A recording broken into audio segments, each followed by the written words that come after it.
పౌర్ణమి రోజున వాళ్ళ father photo పెట్టి చేస్తుంటే అక్కడ ఒక్కసారి మనసు కదిలి దెన్ ఆ అమ్మాయి అందెలరావు మీద అది పెద్ద that was one of the best pieces ever done. అది గోపీకృష్ణ గారు చేశారు ఆ పాట. Once when the girl realizes వాళ్ళ ఫాదర్కి when so many people are praying Guru Haralakshmi, when she realizes first time ఇంతమంది మా నాన్నగారికి ఇంత రెస్పెక్ట్ ఇస్తున్నారు అన్నప్పుడు ఆ అమ్మాయి ఎక్స్ప్రెషన్కి నా కౌంటర్లో ఒక ఎక్స్ప్రెషన్ ఇస్తే ఒళ్ళంతా పడుతుంది అమ్మాయి అలా అంతే.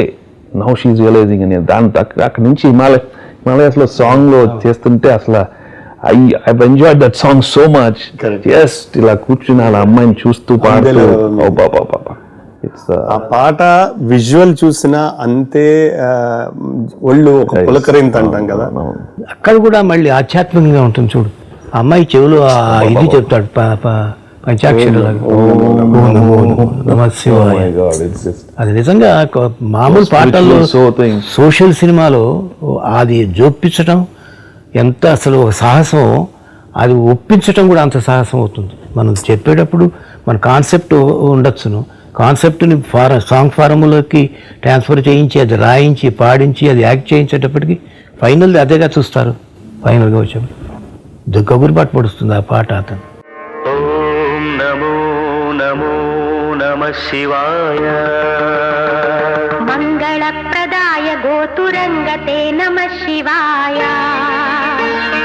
గంగయా తరంగితోత్తమాంగతే నమః శివాయ. ఓం నమో నమో నమః శివాయ శూలినే నమో నమః కపాలినే నమః శివాయ పాలినే విరంచి తుండమాలినే నమః శివాయ. నాకు నంది అవార్డు తీసుకొచ్చిన పాట ఈ స్వర్ణకమలం చిత్రానికి పూర్తి చేస్తూ వచ్చినటువంటి పతాక స్థాయి పాట. ఈ పాటకున్న ప్రత్యేకత చెప్పడానికి ముందు ఈ పాటకు 2-3 మజిలీలు ఉన్నాయి. దీన్ని గురించి ఆయన పడిన తపన విశ్వనాథ్ గారు నాకు వివరించిన తీరు, ఆ వివరించిన తీరులోనే ఏం పాట రాయాలి అన్నది ఒక అరూపంగా నా కళ్ళ ముందర కదిలింది. దానికి రూపం ఎలా ఇచ్చానని చెప్పటమే. ఈ సినిమాని ఈ పాట నేపథ్యంలో గనక ఈ కథని మరోసారి దృష్టిలో పెట్టుకుని ఈ సినిమాని చూస్తే ఈ కథలో లోతు కానీ గాంభీర్యం కానీ ఎంత గొప్ప అంటే ఇది కేవలం ఆ చిత్రానికి, ఆ పాత్రలకి, ఆ ఇతివృత్తానికి మాత్రమే కాదు, మొత్తం మన అందరికీ వర్తిస్తుంది. భగవంతుడి చేత మనకి ఇవ్వబడినటువంటి అంశం ఏది, అది మనం గుర్తించడం. ఈ అమ్మాయి ఆ పనిని ఇష్టపడటం మొదలుపెట్టిందని చెప్పాను కదా. ఇష్టపడడం దగ్గర నుంచి ఆ అమ్మాయి ఇంకొక దశకి వెళ్ళింది.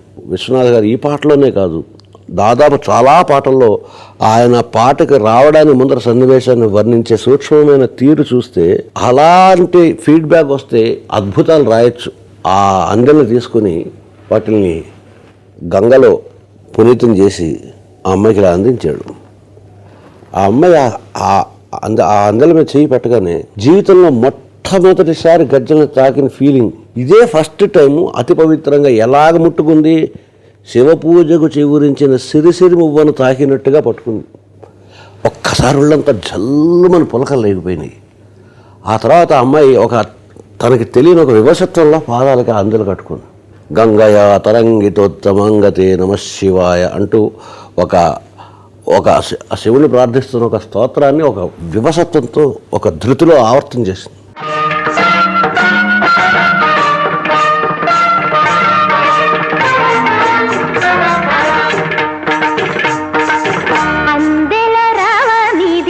పదములగా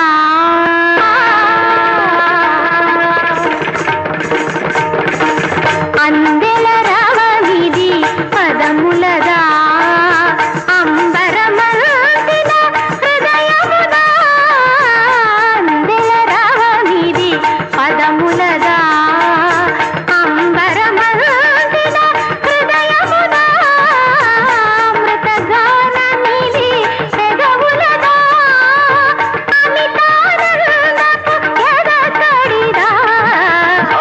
సాధన సార్థక మందగ యోగ బలముగా యాగ ఫలముగా సాగిన సాధన సార్థక మందగ యోగ బలముగా యాగ ఫలముగా బ్రతుకు ప్రణవమై మోగ